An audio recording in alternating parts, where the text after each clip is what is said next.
Father. The Universal Father is the God of all creation, the first source and center of all things and beings. First think of God as a creator, then as a controller, and lastly as an infinite upholder. The truth about the Universal Father had begun to dawn upon mankind when the prophet said, "You, God, are alone. There is none beside you. You have created the heaven and the heaven of heavens with all their hosts. You preserve and control them. By the sons of God were the universes made. The Creator covers himself with light as with a garment, and stretches out the heavens as a curtain." Only the concept of the Universal Father, one God in the place of many gods, enabled mortal man to comprehend the Father as divine creator and infinite controller. The myriads of planetary systems were all made to be eventually inhabited by many different types of intelligent creatures, beings who could know God, receive the divine affection, and love Him in return. The universe of universes is the work of God and the dwelling place of His diverse creatures.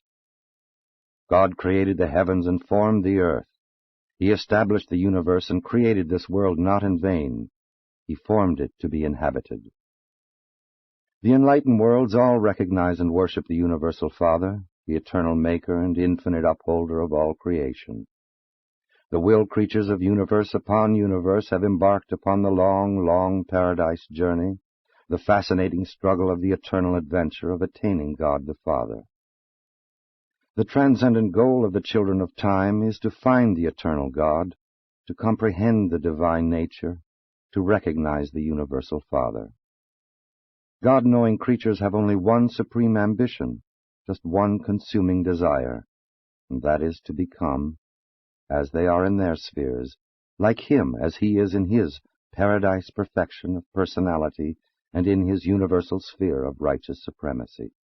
From the Universal Father who inhabits eternity, there has gone forth the supreme mandate, "Be you perfect, even as I am perfect." In love and mercy, the messengers of paradise have carried this divine exhortation down through the ages and out through the universes, even to such lowly animal-origin creatures as the human races of Urantia. This magnificent and universal injunction to strive for the attainment of the perfection of divinity is the first duty and should be the highest ambition of all the struggling creature creation of the God of perfection.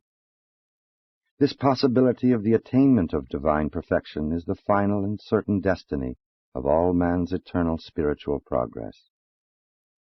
Urantia mortals can hardly hope to be perfect in the infinite sense, but it is entirely possible for human beings, starting out as they do on this planet, to attain the supernal and divine goal which the infinite God has set for mortal man, and when they do achieve this destiny, they will, in all that pertains to self-realization and mind attainment, be just as replete in their sphere of divine perfection as God Himself is in His sphere of infinity and eternity. Such perfection may not be universal in the material sense, unlimited in intellectual grasp, or final in spiritual experience, but it is final and complete in all finite aspects of divinity of will, perfection of personality motivation, and God consciousness. This is the true meaning of that divine command, "Be you perfect, even as I am perfect," which ever urges mortal man onward and beckons him inward in that long and fascinating struggle for the attainment of higher and higher levels of spiritual values and true universe meanings. This sublime search for the God of universes is the supreme adventure of the inhabitants of all the worlds of time and space. 1. The Father's name. Of all the names by which God the Father is known throughout the universes, those which designate Him as the first source and the universe center are most often encountered. The first Father is known by various names in different universes and in different sectors of the same universe. The names which the creature assigns to the Creator are much dependent on the creature's concept of the Creator. The first source and universe center has never revealed Himself by name, only by nature. If we believe that we are the children of this Creator, it is only natural that we should eventually call him Father. But this is the name of our own choosing, and it grows out of the recognition of our personal relationship with the first source and center. The Universal Father never imposes any form of arbitrary recognition, formal worship, or slavish service upon the intelligent will creatures of the universes.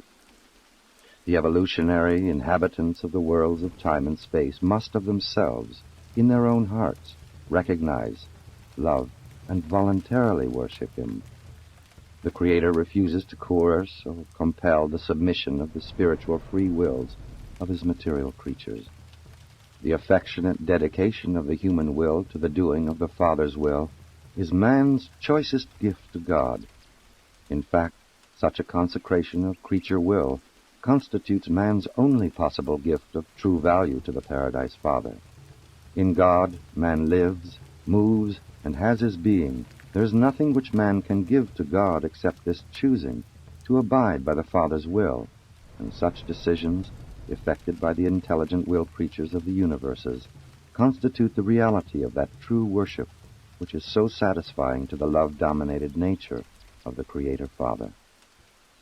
When you have once become truly God-conscious, after you really discover the majestic Creator and begin to experience the realization of the indwelling presence of the divine controller, then, in accordance with your enlightenment and in accordance with the manner and method by which the divine sons reveal God, you will find a name for the Universal Father which will be adequately expressive of your concept of the first great source and center. And so on different worlds and in various universes, the Creator becomes known by numerous appellations, in spirit of relationship, all meaning the same, but in words and symbols, each name standing for the degree, the depth of his enthronement in the hearts of his creatures of any given realm. Near the center of the universe of universes, the Universal Father is generally known by names which may be regarded as meaning the first source. Farther out in the universes of space, the terms employed to designate the Universal Father more often mean the universal center. Still farther out in the starry creation, he is known as on the headquarters world of your local universe, as the first creative source and divine center. In one nearby constellation, God is called the Father of universes. In another, the infinite upholder, and to the east, the divine controller. He has also been designated the Father of lights, the gift of life, and the all-powerful one. On those worlds where a paradise son has lived a bestowal life, God is generally known by some name indicative of personal relationship, tender affection, and fatherly devotion. On your constellation headquarters, God is referred to as the Universal Father, and on different planets in your local system of inhabited worlds, he is variously known as the Father of Fathers, the Paradise Father, the Havona Father, and the Spirit Father. Those who know God through the revelations of the bestowals of the Paradise Sons eventually yield to the sentimental appeal of the touching relationship of the Creature-Creator association and refer to God as our Father. On a planet of sex creatures, in a world where the impulses of parental emotion are inherent in the hearts of its intelligent beings, the term Father becomes a very expressive and appropriate name for the eternal God. He is best known, most universally acknowledged, on your planet, Urantia, by the name God. The name he is given is of little importance. The significant thing is that you should know him and aspire to be like him. Your prophets of old truly called him the everlasting God, and referred to him as the one who inhabits eternity. 2. The reality of God.